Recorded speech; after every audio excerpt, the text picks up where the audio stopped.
Ladies and gentlemen, boys and girls, dying time is here. That's right.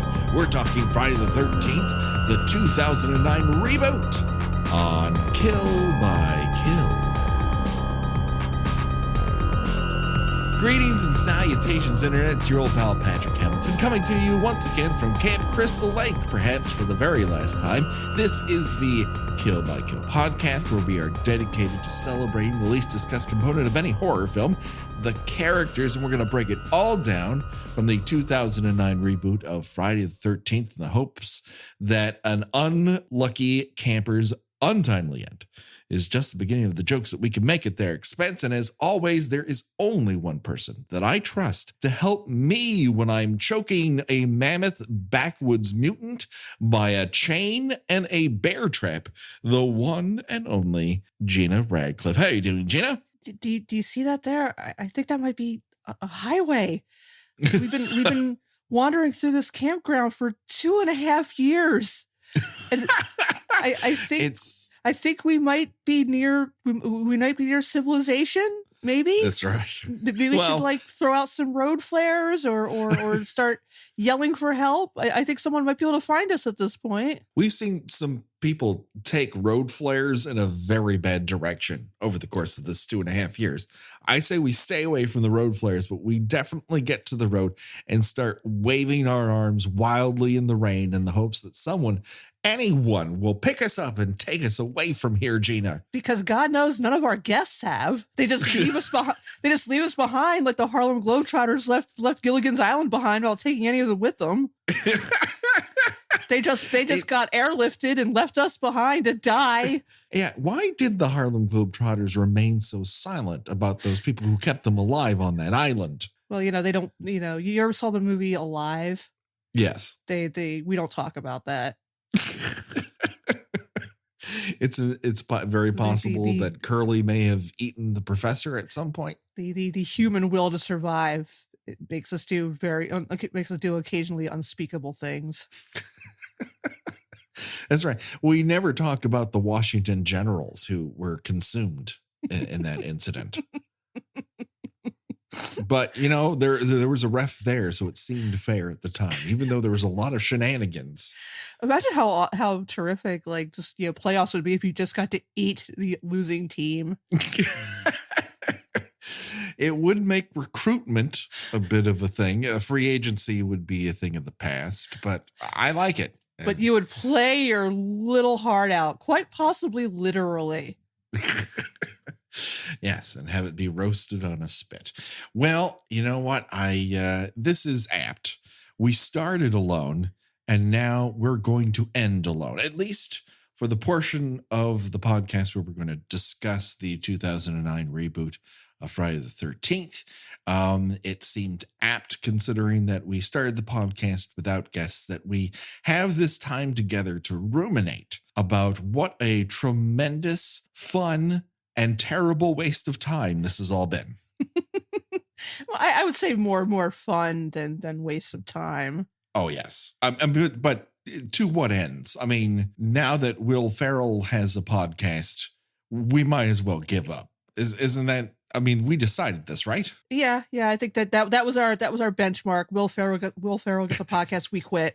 Yeah. I mean, it's amazingly prescient on our parts when you think about it. It really is. I thought I saw the signpost on the road when Conan O'Brien got one, but now I think it's time to stab Friday the 13th in its cold black heart and send it to the bottom of that lake, never to rise again. Well, that's not true. That's not necessarily true. We have plans, people. The body count will continue in some way, shape, or form, and I think we've dropped hints along the way of how that's going to happen. But before we get to that, let's cap off this movie. Yes, it is a movie. We filmed. See, it's confusing me. I'm muddle brained already. We recorded the last episode of this a month ago. Mm-hmm. And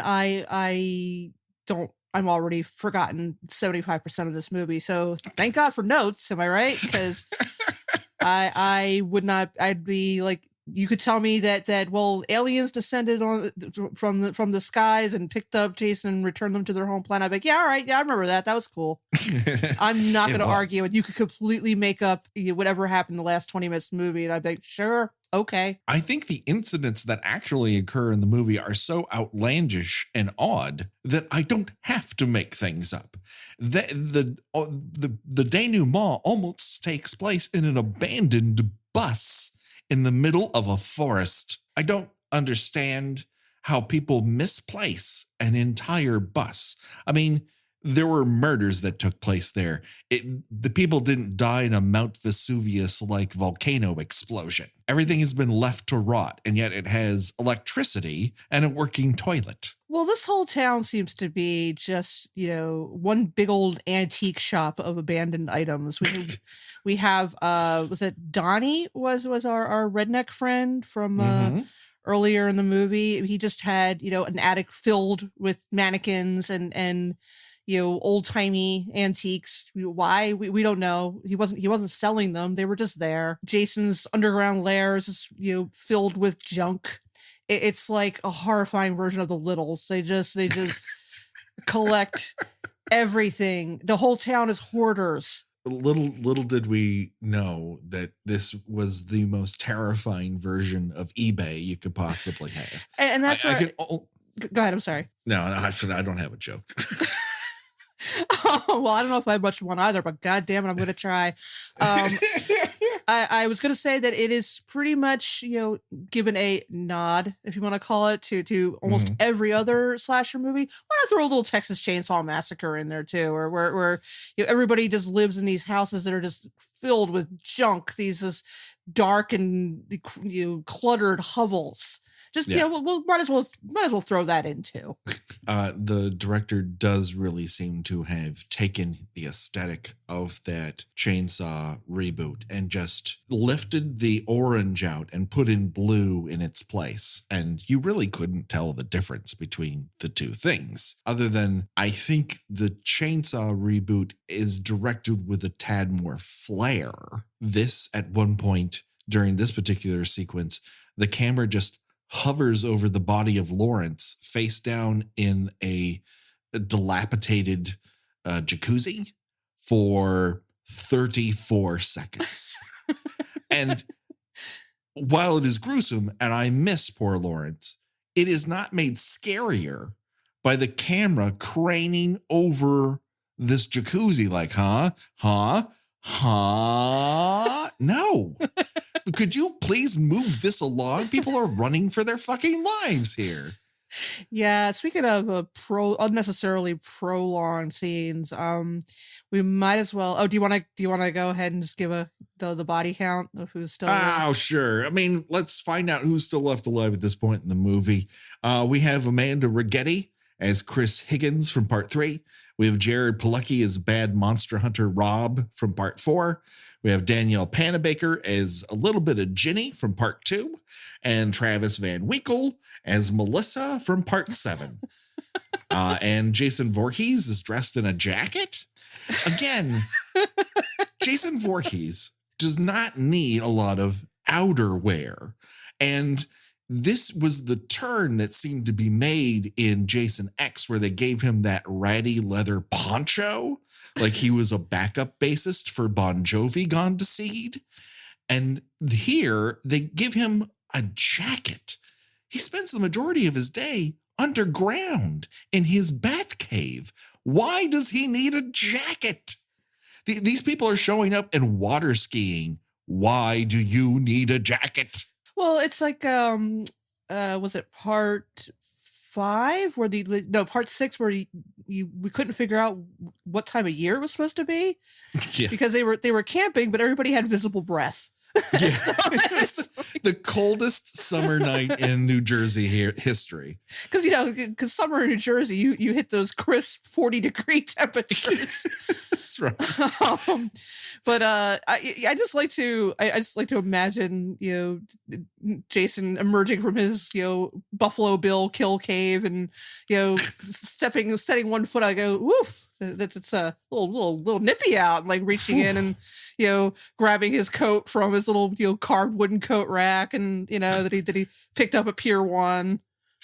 This ex-drowning victim needs to layer, he says to himself. It's like, I could always take the coat off if it gets warm later. Better to have and not need. I mean, he's hoofing it up and down a 2-story house.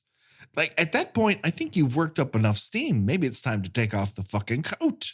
But again, as you said, everyone has visible breath, not only in part 6, but part 7 was another one. And here it happens a couple of times, to the point where you might think, is this the coldest summer night of all time? Like, the last time I saw my breath, I was at the Macy's Thanksgiving Day Parade. And they shouted from the rooftops that it was the coldest Thanksgiving since 1909, I believe, was the prognostication. It's at some point, someone needs to make a Friday the 13th movie in the summer again. Please, if you're going to do it again, I don't care how you do it, just film it where it's warm. And it's funny, I was just reading the other day one of the BuzzFeed's interminable trivia you didn't know about movies, and this was specifically about Christmas movies. And on the flip side of that, It's a Wonderful Life was filmed in the dead heat of summer. And there are scenes which you can see Jimmy Stewart just sweating bullets, not because he was nervous or worried he was going to forget his next line, but because it was like 85 degrees and they're filming this Christmas movie. The same thing with John Carpenter's The Thing. It was stage 25 was refrigerated, but then they would step outside into this heat wave of the Southern California summer of 1981, and everyone caught their death of colds. Another Christmas movie that was filmed in the summer was Jingle All the Way with Arnold Schwarzenegger. And if that seemed to just trip off my tongue, it's because I said it a billion times as a studio guide at Universal Studios Hollywood. Why does Hollywood not understand weather? Well, I think you're filming it obviously in an off season in the hopes that you would finish it in time for its actual seasonal debut. And most Friday the 13th were released in the summer, although this one was released in February. So why they did not film it in the dead of fucking summer, or if they did, it was the coldest summer on record in Austin, Texas, which I've been there. I'm sure there are times when it is quite cold, but most of the times it is a very pleasant, warm weather sort of joint. You could tell best, I wore a loose shirt. You could tell how enthusiastic we are about the remaining 20 odd minutes of this movie. We spent 5 minutes talking about weather. The best part is when you see Lawrence face down in a hot tub. Our listeners are frantically pushing that fast forward button. Skip 30 seconds. Skip 30 seconds. Please, for the love of God, stop talking about being a studio guide. Skip. Oh no, we're gonna have a whole episode on that sometime. Oh, listen, I have friends who still work there, and at some point, you and I are going to take a trip to the Backlot Murders, the slasher movie filmed on the backlot of Universal Studios back when no one wanted to film there. I guess they slipped some guy a 50 and snuck in. And it is terrible. I was going to say, is it as bad as Escape from Tomorrow, whatever the hell that movie was, Escape from Tomorrowland? Because man, if we ever want to do an episode where we just take a hatchet to a movie that we did not enjoy, I'm claiming that one. That movie made me so angry. I am with you. Once Upon a Time, again, delving deep into the rich material that is this movie. Once upon a time, I wrote a short play about a couple who get stuck inside of the haunted mansion, inside the room with the lady whose head is inside the fortune telling glass. And I just had the soundtrack running on a loop for the 20 minutes of their emotional breakdown as their doom buggy would not move. But did you did you have your male character just stare lustfully at a couple of teenage French girls? No. Okay, no, well then you're already better than Escape from Tomorrowland. Check. I'm taking that bad boy to the bank. Anyway, right. Friday 13th, 2009. Friday the 13th. Okay, so let's rejoin the action because we have to stop talking about these movies. This is the only way we can do it. The only way out is through. We were talking about prolonged scenes. Can we talk about this tow truck scene? Okay, well we're getting there because we have to get to Trent first because there's something that occurs with Trent that needs to be discussed. So first of all, Clay and Jenna just witnessed the worst police officer in Friday the 13th history get a fire poker through his eye, which is really saying something because there have been some terrible cops in these films, but I will put this guy right up there. He is fucking useless. Clay and Jenna run into Trent, who we've discovered he's now acquired a handgun that he stashed among his porno mags. And Trent, as you might imagine, immediately starts shooting everything that moves, like Bree's dead body, and everything that doesn't, including a pair of shoes. He's just shooting shit. Yeah, you don't know who's alive or dead. He's just bang, bang, bang, bang, bang. He's just going full Yosemite Sam inside this house.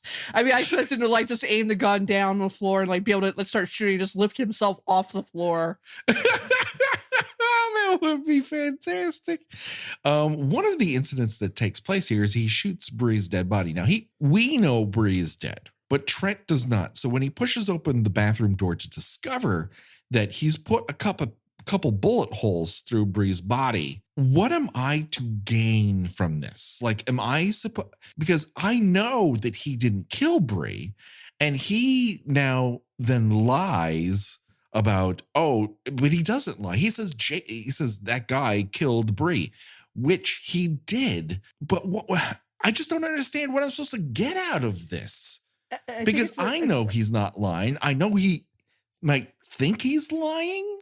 Do I need proof that he's a bigger asshole than he already is? I think that's exactly what it is. I think it's, audience, you may have forgotten that this guy is the asshole of the cast. So you were going to have him, not be particularly upset that he, shot this woman he was just having sex with a mere 5 minutes earlier. Yeah.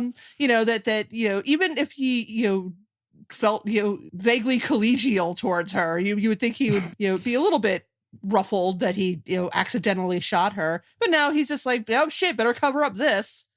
You could see that he's working in his mind, like, how am I gonna get out of this one? Well, I better call my dad's lawyer. Now I'll just say that somehow Jason got my handgun and shot her first before I did.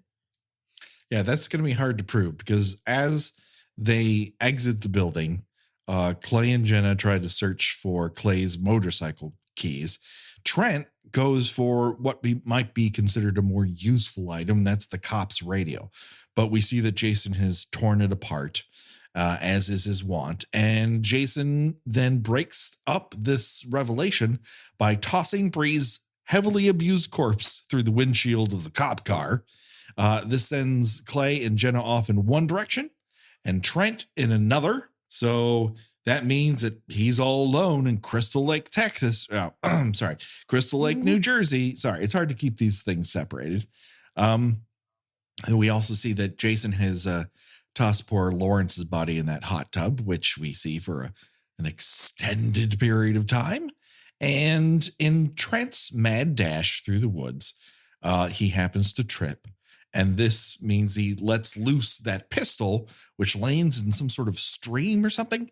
But that results in what I consider the best line in the entire Friday the 13th franchise, which is, shit, where the fuck did you go, gun? Right here, Trent. He's asking a gun for its location. Siri, where is my gun? Alexa, find my gun in this stream.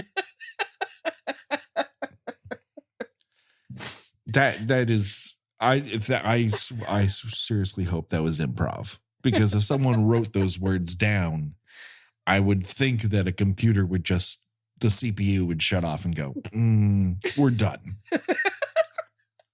It's time to stop typing. This isn't going anywhere.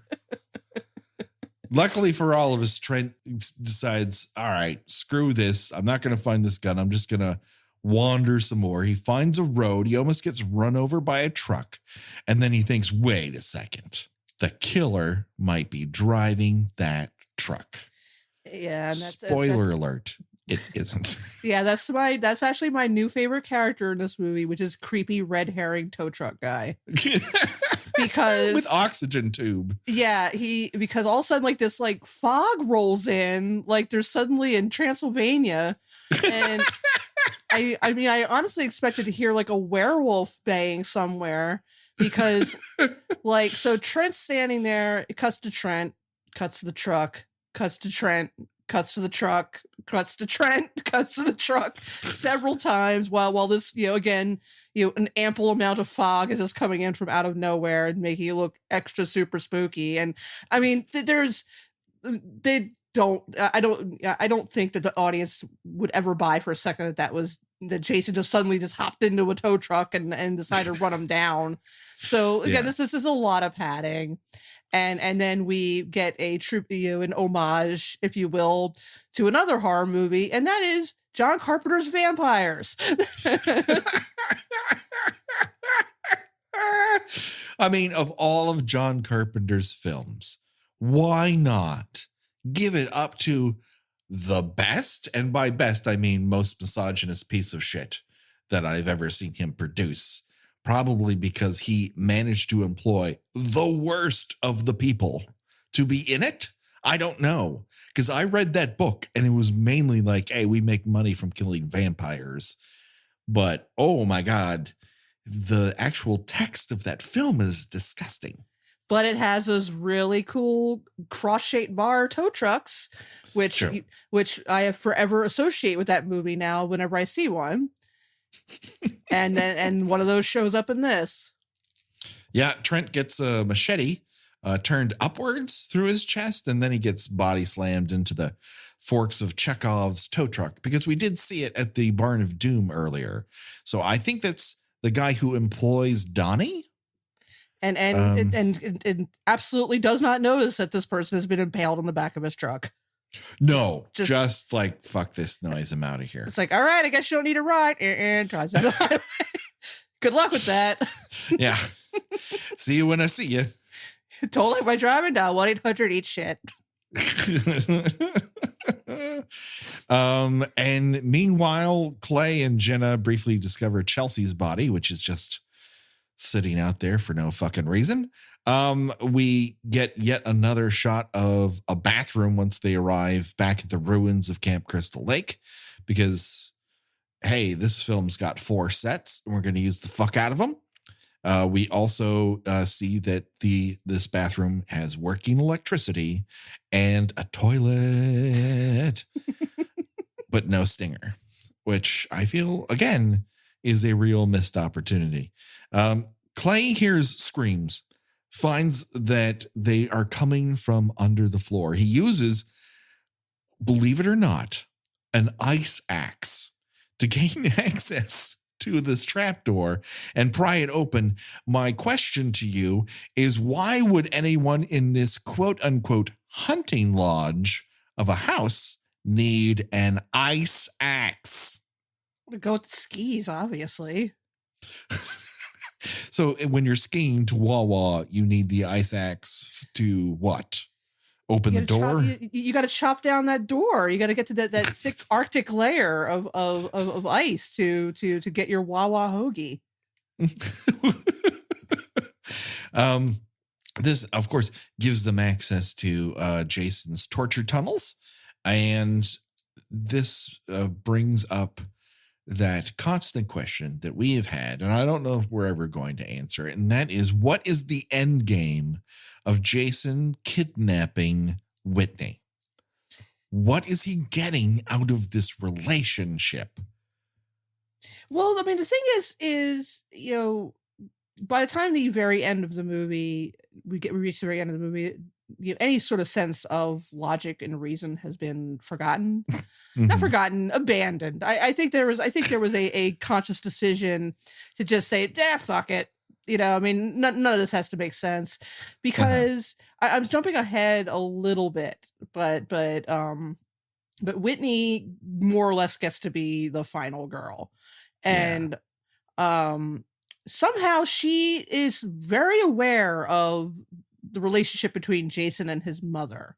So we brought up in the past, just imagining that he's just sitting there telling her about how his mother died when he was a little boy, and he's just going it alone ever since, because she seems very familiar with the story, and yet she's a runaway. Or she just like, she's not a runner. She no, she didn't run. No, Clay ran away. But Clay could not deal with it, and with the sick mother and all. Right, but she's sick mother and all. Yeah, I don't know. She seemed a little like too familiar with the circumstances behind how Jason ended up the way he did. Yeah, he just needed someone to talk to. Listen, I have feelings. I just don't know how to process them. All I'm asking you is for it to sit on this mattress, damp, and listen to me talk about my mom. I got anger management issues, man. I'm working on it. Listen, the weed's not helping. Make something of yourself. So I made a weed patch in the middle of this forest, and I kill people who happen upon it. Like a businessman. I got this. Very legal and very cool. Topical. Watch out, Dennis Miller. I'm one chi away from taking over your throne. I got this guy that buys it from me, but he's really creepy and he licks porno mags. I just want to get out of this crappy little town and meet some decent people. I mean, that is the one thing on Donnie's eBay that you would have to consider looking in the description, is what items hasn't Donnie fucked. Yeah, and those items. My guess is that ratio is low. That those items need to arrive in protected plastic. I'm sorry. So yeah, they go down into the tunnels. They free Whitney via ice axe. They manage to sort of wiggle around. They kind of get trapped at one point, and then Clay moves a bedpost, and it's like, oh, there's a whole other tunnel. It's the most manufactured tension I've ever seen of my life that's relieved when he moves a piece of furniture. Like, oh, we're saved. I compared, I think in their first episode, I compared this whole set to an escape room. Mm-hmm. In which you have to kind of solve your way out of each level, and you have to shine your flashlight around and find the fluorescent message written on the wall, or you have to turn the combination to just the right amount. That's what it is. It's like you have to solve a puzzle to get through each level of Jason's Buffalo Bill cave. But how difficult is it when the puzzle is either don't move this bedpost or move it? I mean, holy fuck. It's like almost like a 90s era like a video game where you had to talk to this villager. Yeah. Offer this villager a gold coin. There is no oil for this lamp. The villager has nothing to say to you. Oh my God. So they move the bed frame, and the two of them wiggle out, and poor Jenna is the last one to crawl through. And what does she get for her troubles? She gets a machete right through the majority of her body. I don't know the entry point, but the exit point, and she's leaning over when it happens, is out through her chest. And she kind of looks at it like, the fuck? Yeah. Like she doesn't register the pain of it right away. I kind of booed at this scene. Yeah.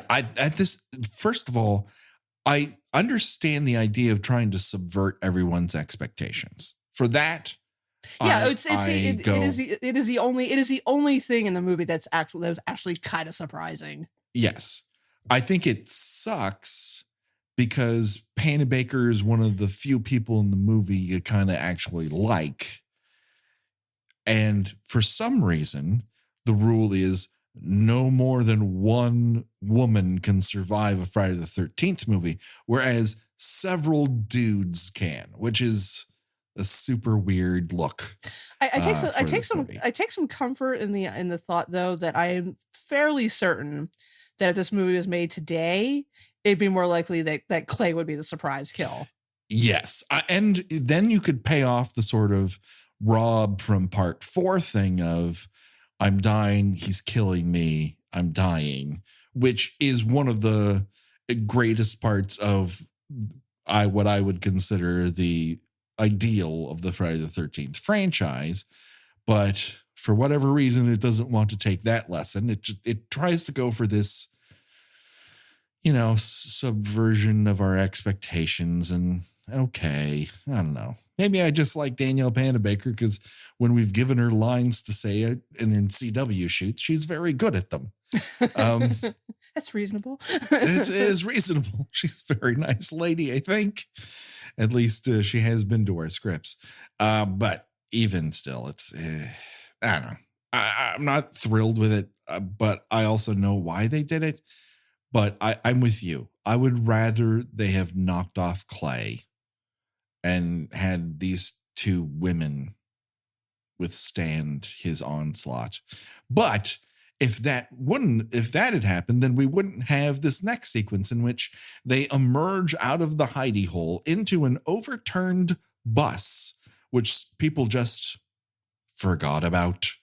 And on their way out of it, Clay gets out through the exit and tries to bring up Whitney, but whammo blammo, there's Jason, and he starts beating the hell out of Clay and smashing his face through bus windows, which I enjoyed.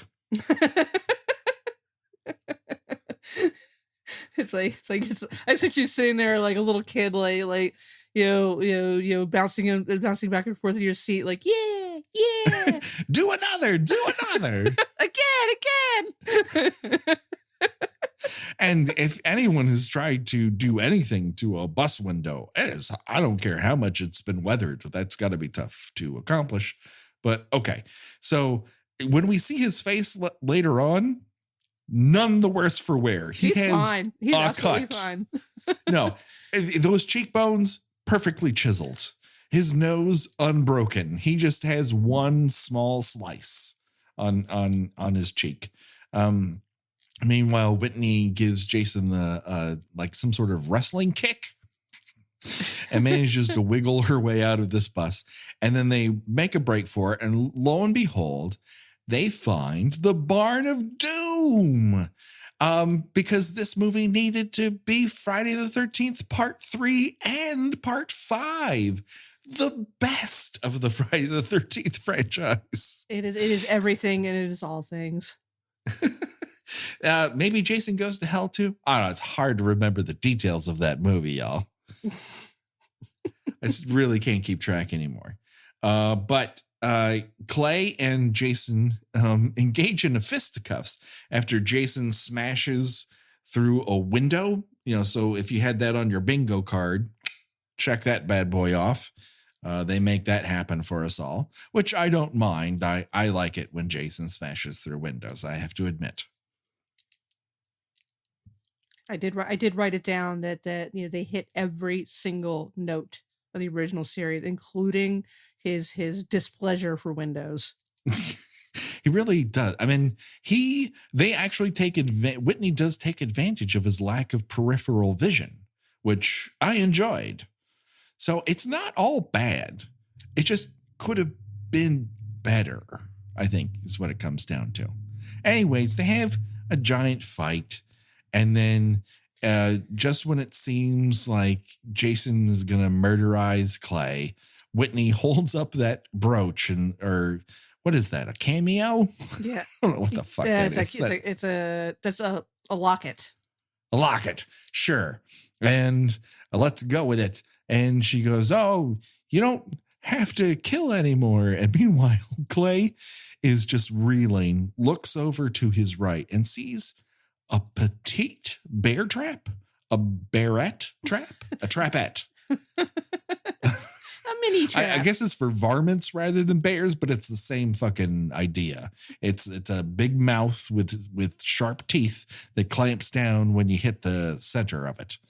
And he whips that around and slams it onto Jason's shoulder, then wraps the chain around his neck, and they throw the remains of the chain over a beam, and they pluck it into a thresher, which we saw Donnie use earlier.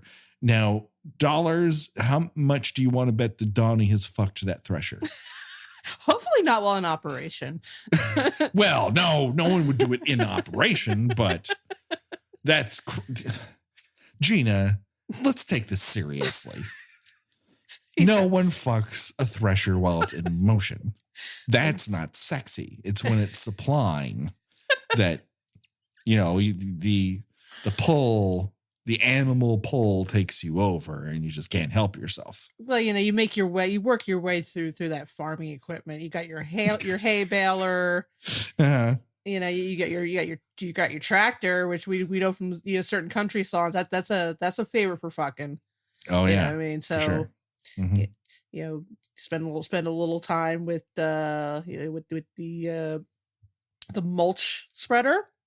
It's got the word spreader right in the name. I mean, So there you go. I don't profess to judge anybody's proclivities. That's right. We're not here to yuck your yum. We just know that Donnie has either stuck or placed his penis into every object in that farm. Yes, or at least had it exposed within the vicinity of every object. That's right. In every farm. part of that barn is seeing his penis. That's absolutely for sure. So this unfucked thresher is now consuming a chain, and that motion raises Jason up because the chain is suspended over this beam, and we see him sort of choking a la part 3. But the beam breaks, and he does not remain still for very long. He reaches out in yet again another part sort of 3, I don't know, reference, but there's no axe out of his head. That's what makes that part 3 thing when he reaches out with both arms sort of sing, is that he's got an axe buried in his head. And slowly but surely, the chain is eaten up by the thresher, and eventually the back of his skull gets sort of torn away, but we don't get to see it. It's kind of a little like shredded. Yeah. But I guess it can't suck. It doesn't also, I would feel at this point, it might also just tear his fucking head off with the chain being consumed, but it doesn't, which does not make a ton of sense. I mean, well, Patrick, they need to leave it open for a sequel. Well, that's why you don't have him get killed in a fucking thresher. That's the thing. They don't leave it open enough. They're trying to make it a big ending and outdo the other parts of the franchise, but they can't. He's not a zombie, so they can't go over the top, but they want to outdo the sort of machete slide down his face, which you also can't do. So I don't know. It just, again, the movie's not terrible. It's just not great. It's just there. It's a C+. I'm gonna say C-. I think I liked it a little less than you did. Yeah. You know what? I can't argue you into or out of that minor difference between the plus and the minus. I'm a tougher grader than you That's are. true. If we were teachers at the same high school, you'd be more popular with the students than I would be. Because I think you're really overestimating my popularity with teens. You'd probably be the type of teacher that comes into turns his chair around and sits down it backwards. Yeah, just going to rap with you kids today about a little thing called crystal meth. Don't do it. So you wanna try crank? Don't do it. Well, unless Jason Statham is involved, I'm saying just say no. And if you're wondering, yes, there is a dumb fake out ending, and it's super dumb because it doesn't make any sense. Why would they carry the body of Jason Voorhees, who also, I guess he gets a machete stuck in his chest at some point? I wrote it down. It must have happened. So they just carry him out to the end of the dock and they're going to kick him into the water. Why? I mean, why are they not, immediately fleeing and driving their car into the first phone booth they find and reporting what's happened? No, they unchain him, drag him out to the lake and throw him in. It's like, okay, so you're just going to leave the bodies of your friends there? So, there's another Crystal Lake unsolved mystery? Well, that doesn't make any sense. How are they going to explain this to actual cops who are going to so this guy killed everybody. And then what did you do? Well, we unchained him. We dragged him down to the dock and kicked him into the water. Wait, what the fuck? Why would you do that? We hid his body like we're trying to cover up a crime that we did. It seemed really smart at the officer. We couldn't just leave him chained to this thresher where it had eaten half of his skull. It's really important we return him to the lake from whence he came. How did they know that? I don't know. Why would they think what is the significance of doing that? Because they have to get to the lake scare. The only reason for this is to get to the lake scare. But this doesn't make any sense because no one wakes up in a hospital and goes, what happened? And then Jason Voorhees. That, at least I would have gone, okay, now I understand why this doesn't make sense. It just reminds me of the David S. Pumpkin sketch where he appears right behind them at the very end and it freezes and they're both screaming and it just stops. That's exactly what it reminded me of. I'm Jason V. Voorhees. Any questions? Yes. Why do you have tunnels? Why are you Buffalo Bill? Well, how did you get an entire fortress underground? Why is that bus still there? Oh, God. Where's the weed, man?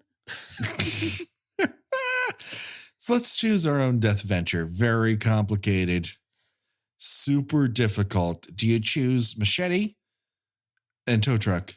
Machete from maybe your hindquarters, which is, and machete stabbing with a fork instrument, choking on a chain, having the back of your skull chewed by a thresher that Donnie may have fucked. I have more than enough of Donnie. So, and again, the weird, the genius of killing vampires by impaling them on the crossbar of a tow truck is the only thing I enjoyed about John Carpenter's vampires. And I was, vaguely pleased to see it show up here. So I'm going to say macheted and then impaled on a tow truck. Yeah. No one dies fast, so there's no choice where you can go fast. I think the only reason I'm going to go with Jenna is because she finally changes out of a skirt into jeans, and I would rather die in jeans than chinos as Trent dies. So I'm going with the machete up my keister out my chest. Machete in the butt. Yeah, dial up Eddie Murphy. Someone stole your bit and put it in this reboot of the Friday the 13th franchise. And that pretty much does it. But wait, you're saying that seems awful fast, you guys. Hold on for a second.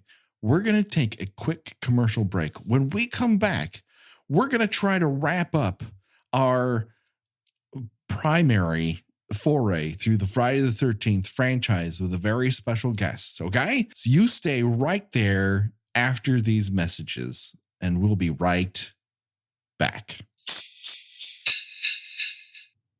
Greetings and salutations, Internet.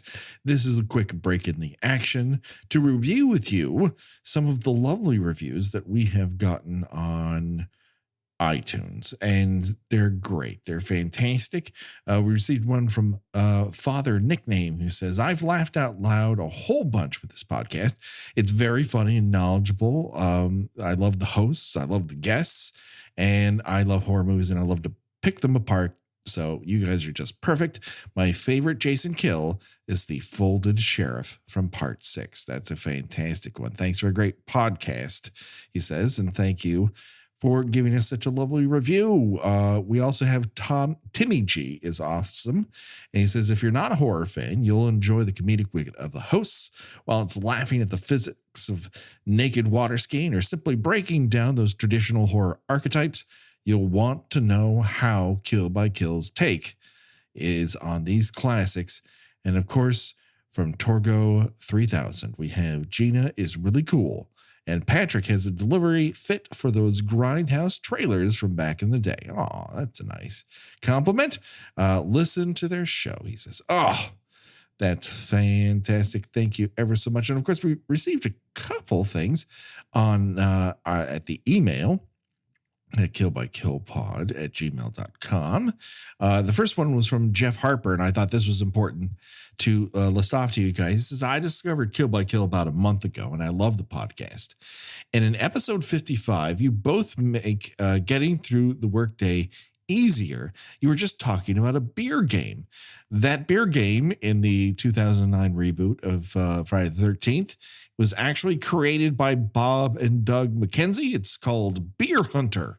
So you can see these dumb college kids playing this game. Oh my God.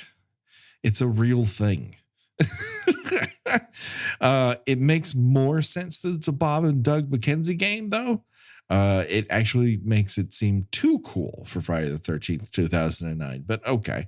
And Jeff goes on to say that his favorite kill for him is the wheelchair from part 2, only because I spent my summers at camp with a long staircase down to the lake, and I couldn't walk down it without hearing the wheelchair rattling down the steps for some reason, probably sociopathic. I think it's, free association. Well, thank you so much, Jeff, for telling us more information about that Beer Hunter game. That's super important to hear. If you would like to reach out to us, the ways to do it on Twitter, at the Facebook group, and of course on Instagram or at killbykillpod@gmail.com. And so until next time, please reach out to us. And if you tell us what your favorite kill is in the Friday the 13th franchise or any of the films we've covered, we'll read it on here for you. That is our solemn promise to you, the Kill by Kill listener. And so until next time, everyone, the body count continues. All right, we are back into it with Patrick and Gena, and we have a special guest. She is the woman who tolerates this nonsense for now 2.5 years. The lovely, the talented, the one, the only, Becky Wilson. How are you doing, Becky? I am great. How are you guys? Well, we've completed. We're at the end. We're at the end of the line. You did it. We did it. We did it. You just see the Chariots of Fire music. We made it. So at the end of this, how do we say goodbye to yesterday in the intimidable Boys to Men style? And I figured the only way to really go about it would be to ask the tough questions, but I can't ask them of myself. So I've brought Becky in to ask a few of them for us. So Becky, when you're ready, fire away. Okay.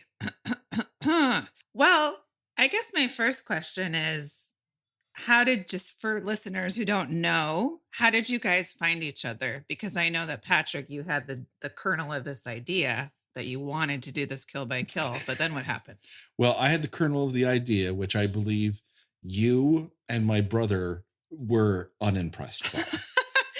Well, I've been proven wrong. We met through the Flophouse podcast group on Facebook, where Gena, even to this day, has sort of legendary status as the hippest and coolest den mom that has ever been. I don't know how that happened. I think because you're delightfully acerbic and you have a delightful sense of humor, and so people gravitate towards that. I will Hip, cool den mom. That sounds like a good thing to be. Yeah. I'm not complaining. I'm just baffled by it. And I knew over the course of some amount of time that we seemed to share pop culture references that we both seemed to like. Mm-hmm. So things like we both love Better Off Dead. I think that was the first one. I'm like, okay. If we both understand Better Off Dead is kind of genius. Then we'll definitely understand Friday the 13th movies. Well, I think we had a bunch the of logical progression. Yeah, we had a bunch of horror references. Like we both love Dead and Buried, which is a deep cut. So that was part of it. How, Gena, what do you think from your standpoint? Was I convincing when I texted you out of nowhere? Yeah, I mean, you were like, I have this idea for a podcast. I want to know if you want to co-host. This is like the first like direct conversation we'd ever had with each other, and I was like, yeah, sure, okay. and now, mind you, I had people approach me in the past about doing a podcast, and I said, yeah, okay, and then nothing came about it. like it was, oh well, I'll get back to you with some some ideas. I'm like, all right, I'll be waiting, and nothing happened. Nothing came about it, and I'd actually was thinking about starting my own podcast, which was related to my website at the time, which I wrote about old television, and then but I was like, that's kind of a little it's a little broad, and I was kind of figuring out a way to make it kind of more specific, and then Patrick popped up. I'm like, I'm gonna focus my attention on this instead. And luckily you guys have great chemistry together, and it just sort of works out. I think we have a similar sensibility. She said yes. You could have been terrible. Think about it. I think she did say yes, and I was terrible when we first started out, because we were recorded a bunch that will never see the light of day, where we had no idea what we were doing. Mm-hmm. And as much of it as it's changed in the 2.5 years, those first iterations that we tried it were disasters. Am I being too hard on myself, Gena? Honestly, I don't really remember them, so I don't think that they could have been that bad. I mean, obviously, it wasn't so bad that we were like, yeah, this isn't working out. It was a nice idea, but I don't think this is, this just isn't meshing together. So, I mean, I know that we did a few episodes. How long into it did we start having guests? Was that somewhere in part 2? No, it was part 3. Was it? Okay. We were halfway into part 3 where we're like, hey, all right, we had sort of ironed things out as far as how we related to one another, where we can't see each other. Mm-hmm. So that was a hurdle. And then B, just working out a dialogue where I had to sort of be a conductor, and I needed Gena to fill in all the areas that I wasn't just chugging along on. And so working that out, took a little while, but it didn't stop us from actually achieving what we wanted to. And then we brought in Phil for part 3. And I think that first one that we tried to do was I was in a bathroom at that hotel in Balboa. Using hotel Wi-Fi. Lots of echo. In that bad boy.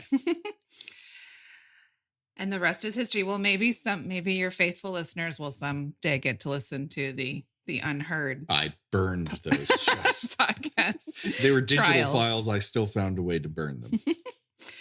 Okay. As far as the films themselves, because you have so many to choose from, we'll ask Gena first. If you had to pick one, what is your favorite film in the franchise? Oh, definitely Part 4. Part 4, I think, was the only one for me that got better upon rewatching them for this. A couple of them, Part 1 and 2, Part 6, I held them in the same general, positive esteem that I had before. A couple other ones did not survive rewatching. I will not be revisiting several of those movies ever again. But Part 4, in breaking it down and analyzing it in like 10 to 15-minute chunks, it held up very well, and in fact a lot better than I remembered it. And I don't want to steal Patrick's phrasing, but I'm going to, but I'm attributing it to Patrick. He described it as the platonic ideal of a slasher movie, and I think that is really accurate. It is funny without being super self-aware, which is something that the later movies, for me at least, really suffered from, in terms of the filmmakers knowing that they were making a dumb horror movie for what they perceived as a dumb audience. So it was all very, winking, and we know this is, really stupid, and we're not going to try to make this a good movie. Part 4 had a sense of humor. It was pretty genuinely scary. It was, probably the only one of the whole series that I found honestly creepy. And yeah, I think that one's actually improved upon a, very, very careful rewatching. Very careful. Oh, yes. Because you guys really do slow each film down into these tiny to a stupid degree. Yeah. To a stupid degree, but that's why it's so fun, because you have time to reflect on their crazy dialogue, wardrobe, and Patrick does not miss a single thing in the background. It is crazy how much he notices. And I'm like, what is he? Oh my God. Now I remember what he's talking about. He just he just catches stuff. It's amazing. I still regret in our episode 4 not catching that Alice kicks Mrs. Voorhees straight in the crotch. And I was like, why didn't I think that was worth noting? Like, there's a whole sequence built around Alice straight up, like out of Funniest Home Video style, kicking Mrs. Voorhees in the crotch and her doubling over. I'll never get that time attention back. to detail is something that's one of your strong points in general. Like, he'll watch TV with me and go, oh, that guy, he played the bartender in Alice. I think it was episode whatever. He'll know exactly. It's crazy. And yet, did I do the laundry today, like you asked? No, of course not. Okay. All right. Moving along. Oh, so would you agree with Gena's choice, or would you pick another? Yes. For favorite film. 4 is probably my favorite. I will at least stick up for Part 2 in this circumstance. I think it has the best sequence. That third act sequence where Ginny is on the run solo. That is the best directed and accomplished segment in the entire Friday the 13th franchise. And I think it has some of the most iconic deaths and characters. And so that was the one that rose the most in my mind. I'd always loved Part 4, but I don't think I appreciated a lot of Part 2 because it was frozen in time as the first movie I think I saw in the franchise. And upon seeing it, I'm like, oh, there's a lot of things here that stick with the movie for the rest of time. That was the movie where we recognized toilet, and where we got, where get bunked kind of came into view as a trope that repeated. Jason using your fuck style against you, that all sort of coalesced in Part 2. So I Part 2 would be number 2 on my list. Okay. Well, you brought up tropes. So where you get into the nitty-gritty of details, I feel like Gina's good at pointing out the many tropes that are part of the Friday the 13th franchise. Endearing tropes. Some not so endearing, I guess. But what would be one of your favorites, Gina? I like that Crystal Lake only seems to hire the most incompetent people for their police force, and the most indifferent people for their ambulance squad. There are several times in which the ambulance drivers show up to just take away bodies, and they're just like, "Yep, it's Tuesday."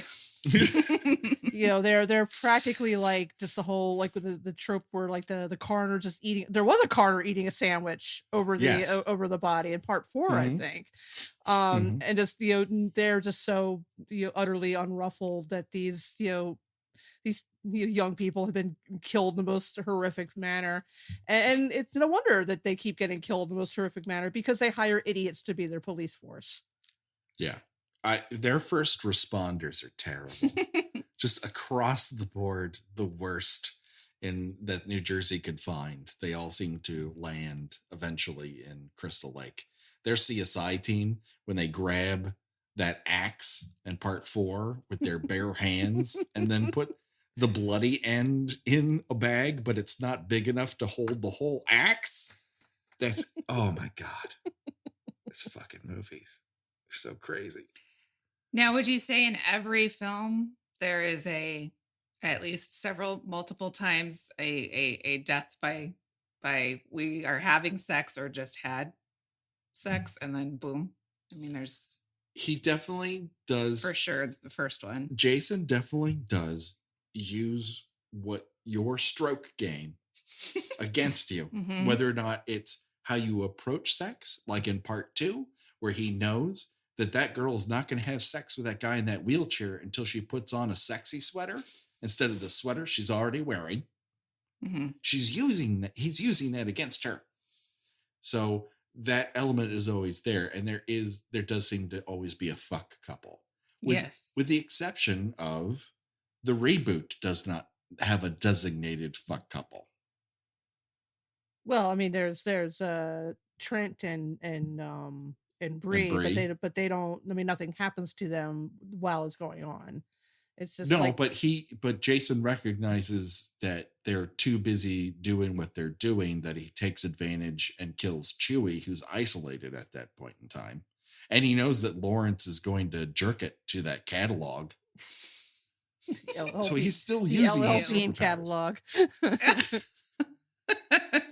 Isn't that what we all do? Yeah. Especially a winter catalog where people are at their sexiest. Yeah. Flannel.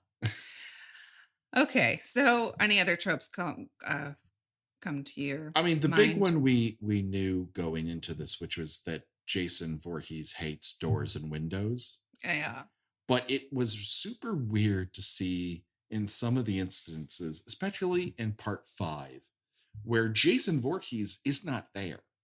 But somehow Roy, the indifferent ambulance driver who managed to give his son up and then become so enraged by that son's eventual death at the hands of an axe murderer that he then goes around and kills people. When he enters into the room, he kicks in a door exactly like Jason Voorhees. So he got really into character, which is something I don't think they teach you at ambulance driver school. Well, we've learned already they're a special breed. Yes. What about, is there something that you have learned by watching these movies? How has your IQ improved, Gina? I mean, I'm consistently baffled that I don't think, even though Crystal Lake is supposed to be in New Jersey, which is, a random choice to be sure, I don't think any of these movies have actually been filmed in New Jersey, and none of them look convincingly like New Jersey. They always look different, even though it's supposed to be the same place over and over and over again. It's nobody. I've discovered and learned that nobody knows what New Jersey looks like. It's a mysterious other world that nobody has ventured into. It might as well be Mars. It's exotic New Jersey. Yeah. As far as what I've learned that people who talk about Friday the 13th who haven't, I won't say that we're experts. I will say that we've studied really hard. So when I've heard other podcasts or that Eli Roth documentary that was on AMC, and you have people I very much respect talking about how Friday the 13th is just a bunch of teenagers who go into the woods and get picked off one by one. Like, motherfucker, they're young adults. They're not teens. For Christ's sakes, they're not teens until part 8. They're also not virgins. The first virgin who manages to survive is Corey Feldman, and he was 12. So let's take those things right off the balcony. The tropes that... So these are things you'd like other people to learn. I would like other people to learn this shit so I can stop talking about it. But I think I ascribed to the sort of Scream philosophy of what a Friday the 13th film was until I started to literally study them. And then it's like, oh, I succumbed to a very easy answer of what these films are. Now, they're still terrible in a lot of ways, and they're very conservative. All slasher films are. But they don't ascribe to the exact Scream rules as some might have you believe. Mm-hmm. What I learned by watching or listening to your guys' podcast was one of your guests enlightening us all that Jason was not, in fact, the sound behind him was not kill, kill, kill, kill, kill, but rather choo, choo, choo, choo, choo, because he liked trains. That was the best. Oh my God. Who was that? That was awesome. That was Amy. Amy was under the impression it was a choo choo choo. Which is weird because that was the one film that didn't have a choo choo train reference in it.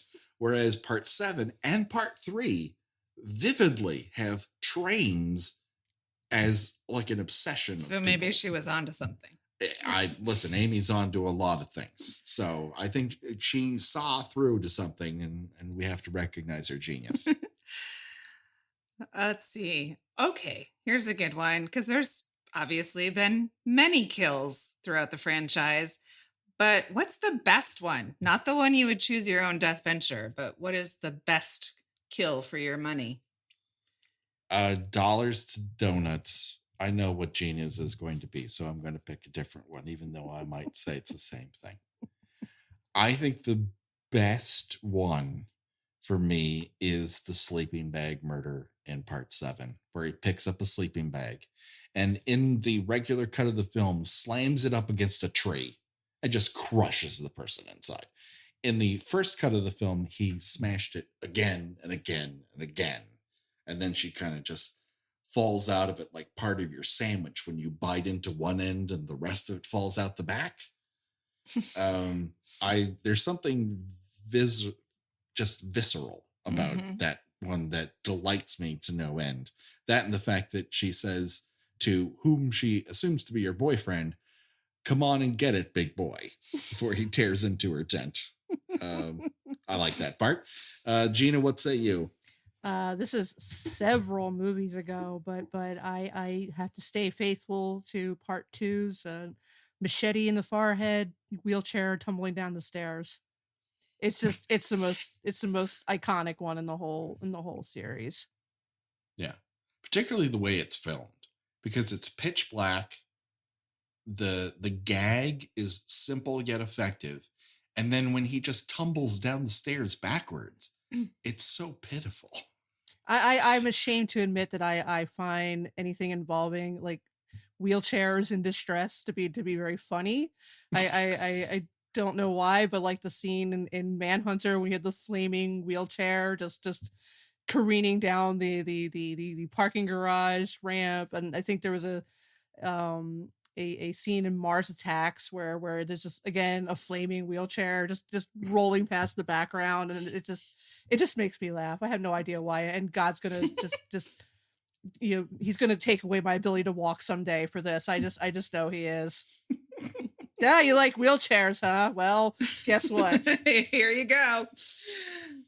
Okay. Well, this question may go hand in hand. It's two questions, but I'm wondering if it's going to be from the same movie. So, was it 5 that you guys could not handle? That you were just like, why is this still happening? Was that part 5? That's part 5, and I'd say Jason X too. I think Jason X was the one that's like, there's not a single redeeming quality to this movie at all. Yeah, I'm right up there with you. I feel like 5 was the one I dreaded the most walking into this. Mhm. And while I don't like watching the movie, I do really enjoy talking about it. Jason X is quite the opposite. I don't know that I mind watching it. It just strolls along. But talking about it was a goddamn chore. It was just, and we had lovely guests who were very funny, who I would love to have back and talk about a movie that's worth talking about.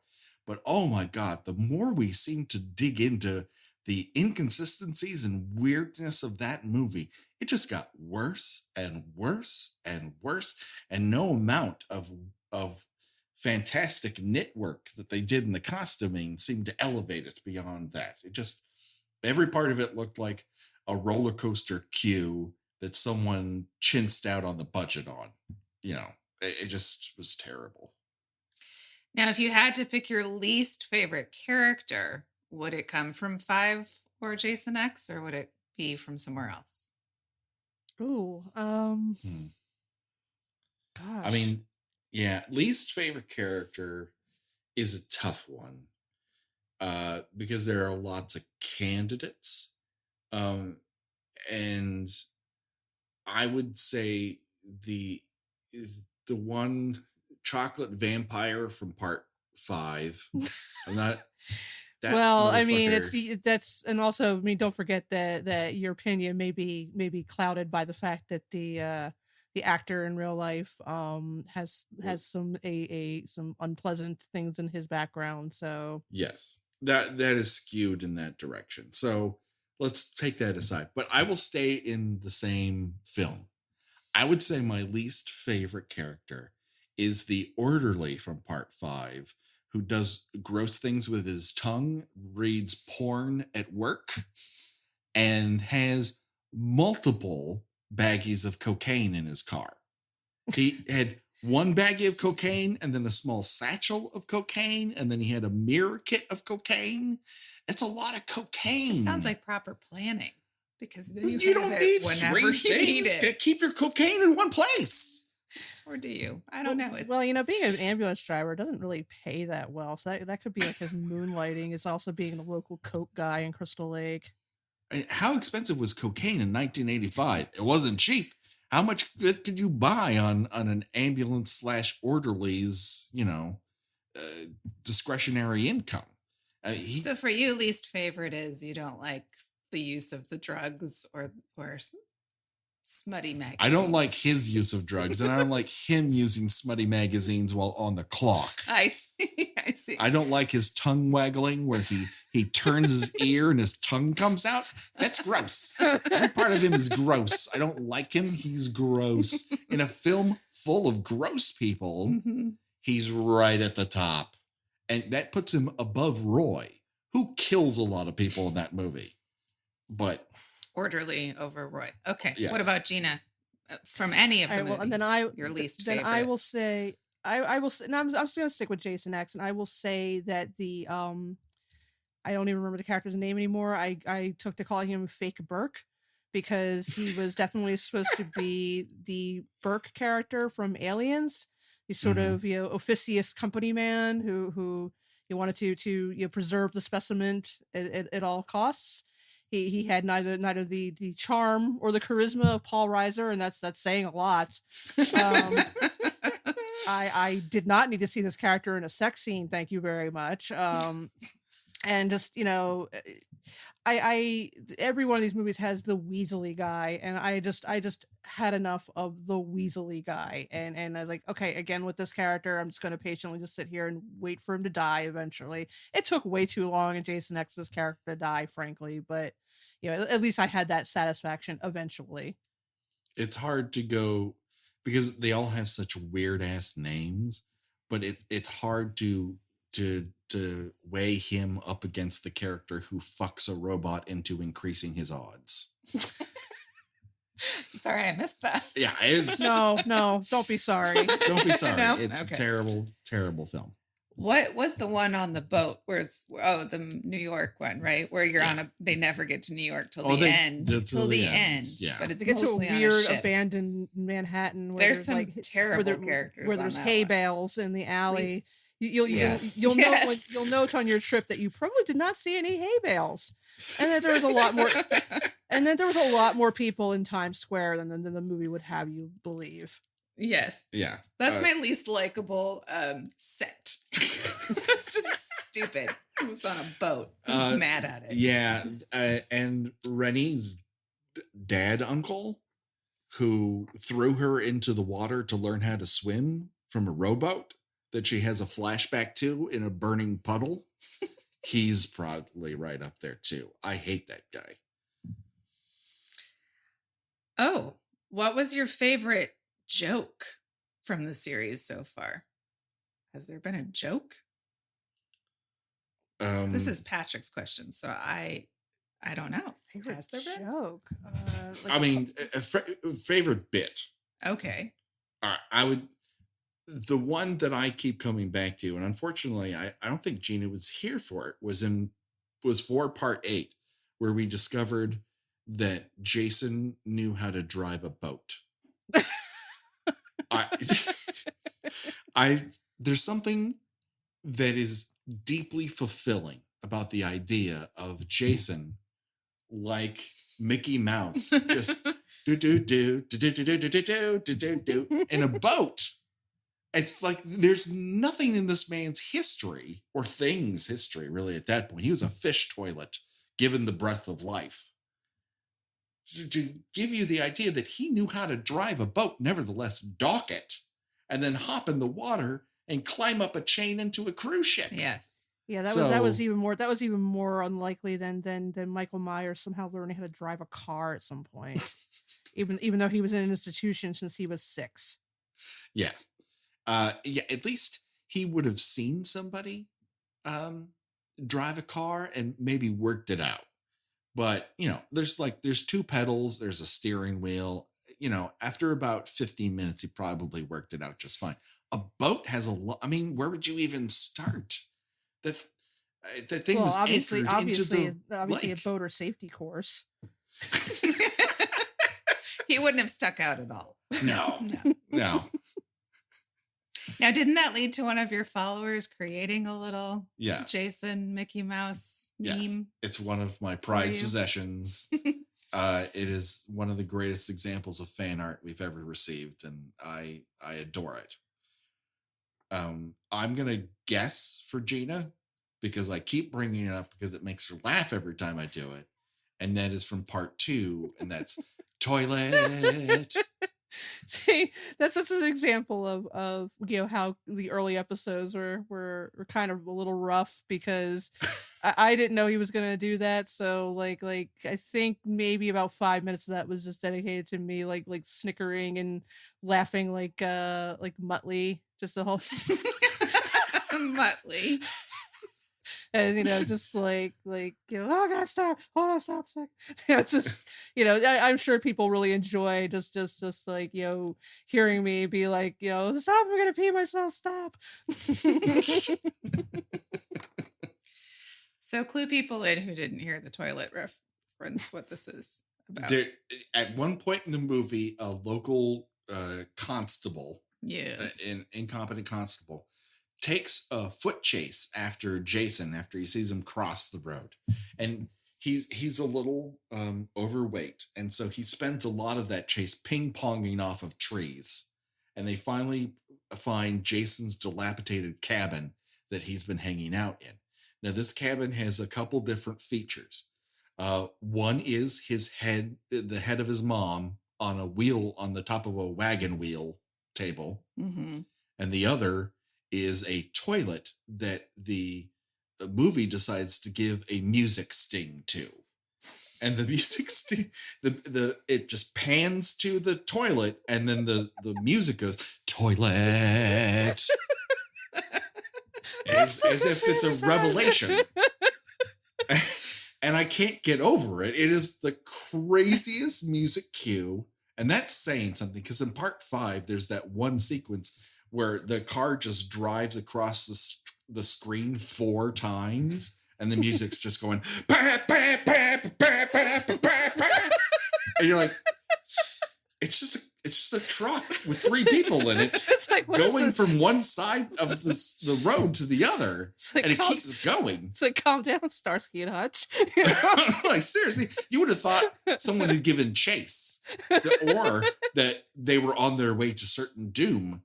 No. None of that happens. No. None of it. They bring a tween boy to meet his brother, who is having stomach difficulties because of a bad enchilada. I mean, I don't know why the soundtrack has to like wah, wah, wah, wah, wah, while it's happening, but I didn't write it.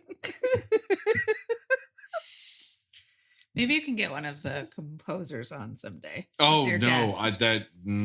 Just ask what they made. All it would She may take have would been be thinking. one Google search to learn our attitude towards the music of Friday the 13th, which is not good. Okay. In terms of what do you guys think, who stood out as like one of the greatest performances? I mean, of course, we know that there was a Kevin Bacon appearance and a Crispin Glover and people who are regarded as good actors. And maybe it's one of them for all I know. But in terms of performance, just like that was a solid acting performance. Who would it be? Not that you have to know the actor's name, but the character. My favorite is from the first movie, and it's Brenda. Laurie Bertram, the actress, unfortunately is not with us any longer, comes across as this wonderful girl next door who is also, she's faster and stronger and smarter than anyone else in the camp. And you kind of see it in anecdotal sequences where she just reacts faster. She just seems more on the ball. She also seems more flirtatious with a wider array of people. When they play strip Monopoly, she looks right at Alice after the wind blows out the windows and like, oh, we're going to have to finish up the game. And she looks right at Alice and goes, oh, that's a shame because things were just getting interesting. She's not looking at Ned. She's looking at Atlas. Mm-hmm. Like, hey, you were about to take off your bra. Things were about to get interesting. And so it's this, I don't know where she's coming from. Like, she seems free and her own person and cool and like somebody you would want to hang out with. And that's why I feel her death more acutely than even, Kevin Bacon's, because Kevin Bacon is kind of a wiener in that. Yeah, he doesn't make a huge impression in that movie. No, he's there. I mean, he's there. You can tell that the camera loves him, Mm-hmm. but he doesn't give the same level of performance he does in Animal A Few House. Good Men or something. Yeah. I mean, he's not at that level. It's not like in Footloose you could tell that guy is going to be huge. Mm-hmm. And in Animal House, he gives a funny performance in a specific way. Here, he's just like one of the kids who the camera's like, ooh, you're attractive. But that film's full of attractive people. He's not out of place. Mm-hmm. What about you, Gina? Is there a standout performance?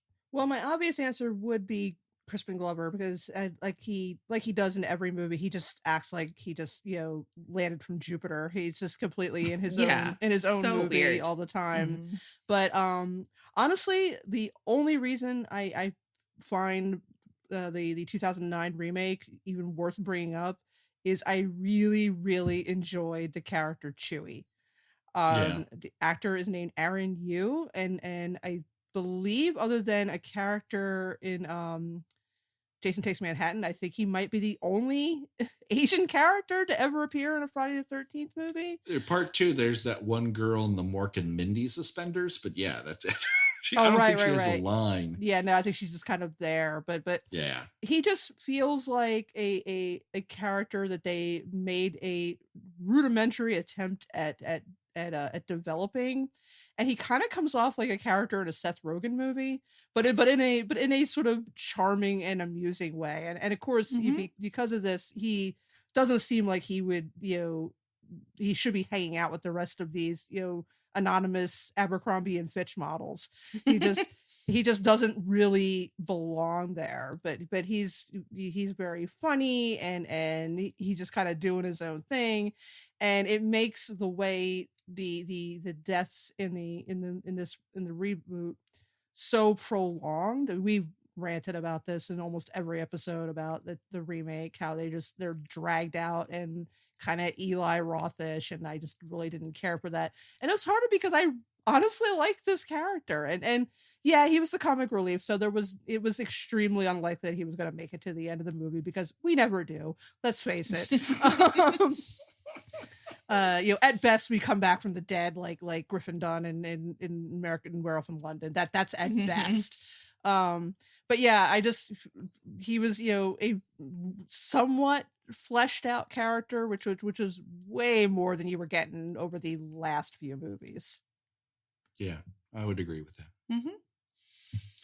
So now that you guys have wrapped up this whole franchise, do you have a sense of, does it feel a little strange? Like, and then when you first started talking about doing this, did you always say to yourselves, this will be the end? Or were you always raring to go to the next franchise? I think I when we started, we are like, let's see if we even enjoy doing this. Mm-hmm. Because why make grandiose plans and commit yourself to a plan of action if you're not actually going to enjoy it? But recording it is absolutely, the most fun part of this, is being able to talk to Gena, and eventually we talk to a lot of great guests, and to hear what they have to say about it. That's a really fun part. Once we knew it was fun, I thought, okay, well, if we're going to do Freddy versus Jason, then we should talk about Nightmare on Elm Street and give it the same treatment. So I am somewhat nervous, because we're going to be talking about an entirely different kind of slasher film, where, unlike Jason, Freddy tells you exactly what he's thinking at all times. Mm-hmm. Whereas we got to project all sorts of things onto Jason, where he was, in this latest film, confessing to Whitney in his underground lair as to what his, problems were with his mom, and why he, feels put upon this world, and other things. We made him into a guy who was, learning how to swim, and selling shrunken apple heads at swap meets, knitting things out of hair, as I recall. Yeah. So we got to put a whole bunch of things onto Jason because he's a void, and now we have someone who's going to tell us at every turn, because he won't shut up. And it's becomes a bit of a one-liner machine, right, in later movies. And so it's just going to be a different animal. So I'm a little nervous in that sense, because I don't know what it's going to be like, but I know, because I have a fun time talking with Gena about it, that it will be fun, and it'll be interesting to start with a franchise at the beginning when it was good, instead of the petering out of the last gasps of steam that Friday the 13th had. Yes. Going into this. How are you feeling about the transition, Gena? Yeah, it's going to be, and we are going to have to take a different approach, because a complaint that I had, and I already mentioned here, about the later Friday the 13th movies, is that they became very self-aware of what kind of movie they were and what kind of audience they were targeting. And a lot of times I got the impression that the filmmakers didn't actually really care for the audience that they were targeting towards. And I think they just knew that, this is going to be, a money-making machine. And that's all they just need to hit all the standard notes and just get an hour and a half long movie and not really have to make it engaging or interesting or compelling or scary or anything. It just had to have some attractive people possibly get naked and definitely get killed, and that's all that's required. I mean, the Nightmare on Elm Street movies definitely developed that sense of self-awareness pretty early on, and yeah, it's pretty fast. But I feel like it was more kind of playful in a way, and I feel that there was not so much of a a distaste for its own audience that the Friday the 13th movies seem to happen in later years. So it's and I feel that we're gonna end up overall probably liking more of them, and there's a different feel to the show, for better or for worse, when we like something. But I don't know. I mean, it's been a while since we've gone through a movie by breaking it up into smaller parts where we liked it all the way. I think maybe part 6 maybe was the last one. You liked part 7 more than I did. I did not. I have a soft spot for it. Yeah, I did not particularly care for that one. So I think part 6 was the last time we were in a full agreement. This is a pretty solid movie.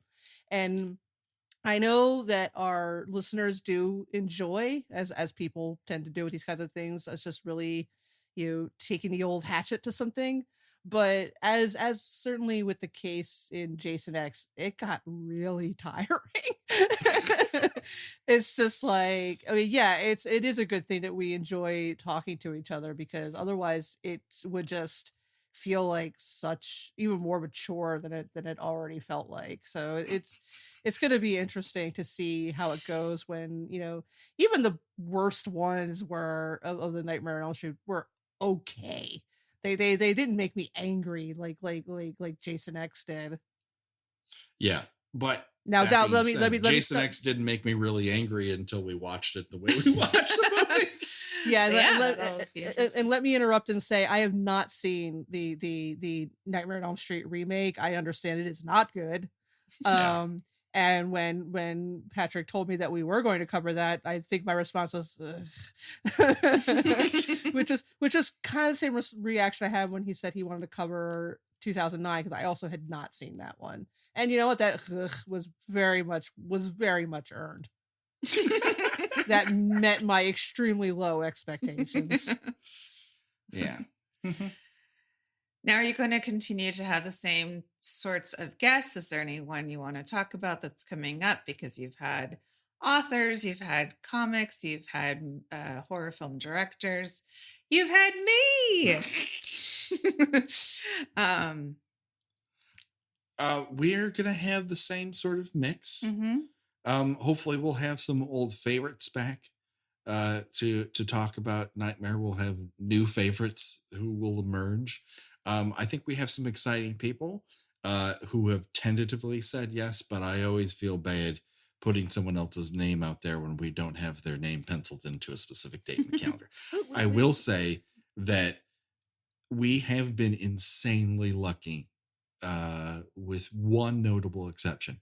And that show has been retired, never to see the light of day again, where we have just had such lovely guests who bring their own wonderful sensibilities and their talents to bear on such trivial matters as these films. And so I can only hope that our luck continues in that direction. Yeah, I think there's something worthwhile by having the mix that you guys do, because you have people who've never seen the films before, or quote unquote don't like horror movies, and yet find a way to really get into talking about the minutia of it, as well as people who do nothing but live and breathe horror films all day and all night. So it's a nice way to come at it. Yes, I agree. Any last parting words, the two of you, as you wrap up this franchise? I think I'm good on watching Friday the 13th movies for a little while. I think that, I have, digested it as much as I possibly can. It doesn't mean I'm never going to watch another one again.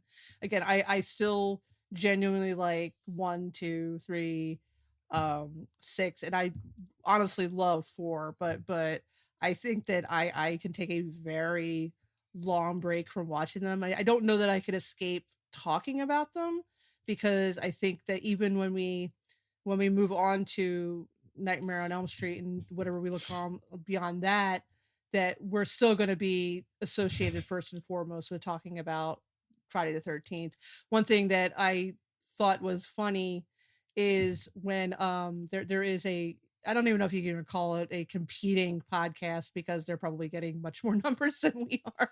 But let's say two well-known people on in the world of podcasting very recently started their own Friday the 13th related podcast, and several people came to us and say, "Did you hear about this? This is terrible. How dare they steal your idea?"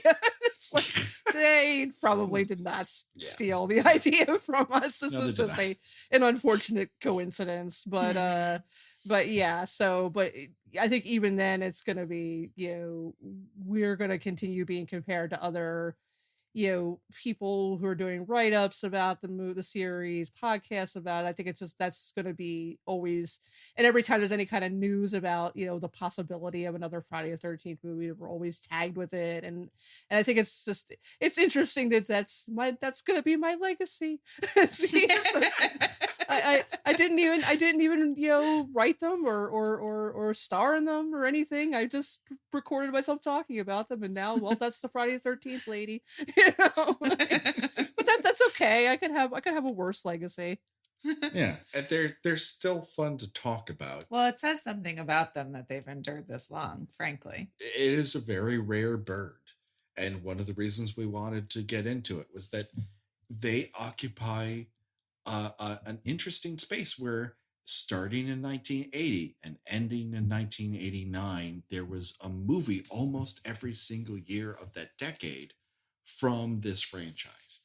And they're little slices of time, frozen in celluloid, that give you an insight into what, powerful people thought of young people at that moment in time. What were they doing? What were they interested in? What were the tropes? What were the kinds of people that you could signal out where everyone in the audience would go, "Oh, I know that guy. I either like him or I dislike her," and vice versa. And so that's super interesting. We're going to see a different element of that with Nightmare, because although it is compact, it does sort of revel in that idea of giving you a slice of time, but there are fewer films. So when we get into the kid who's a comic book nerd, like, that becomes a big deal within Nightmare. Whereas in part 7, you kind of have a comic book nerd and he talks about it in abstract, but it doesn't matter to his character in the long arc. So it'll just be different. And hopefully different will be good and interesting to our audience. And that's what we hope. Yeah, you'll probably pull in a whole different group of people too, just because Nightmare on Elm Street means a lot to a lot of people. Yeah. And hopefully we'll do right about them. And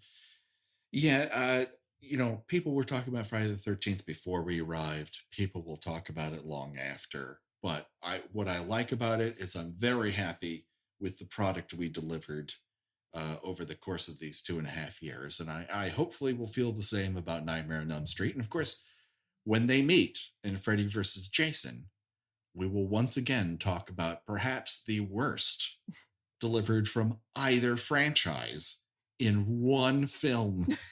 Oh, I'm excited. It is deliciously bad. Wonderful. It's like it'll be a reverse palate cleanser. The palate soiler, I guess. Yeah. And then, of course, we will take flights of fancy in between the movies and try to do other things like we did with Prom Night 2 and with Commando. We will try to find ways to use this format to explore other films within horror and maybe slightly outside of it. So I think, I hope people will like it as much as we like doing it. Alrighty. So Gena, before we go, where can people find you on the internet? And what about the lovely people who are giving up some of their coin and putting it in our purse on Patreon?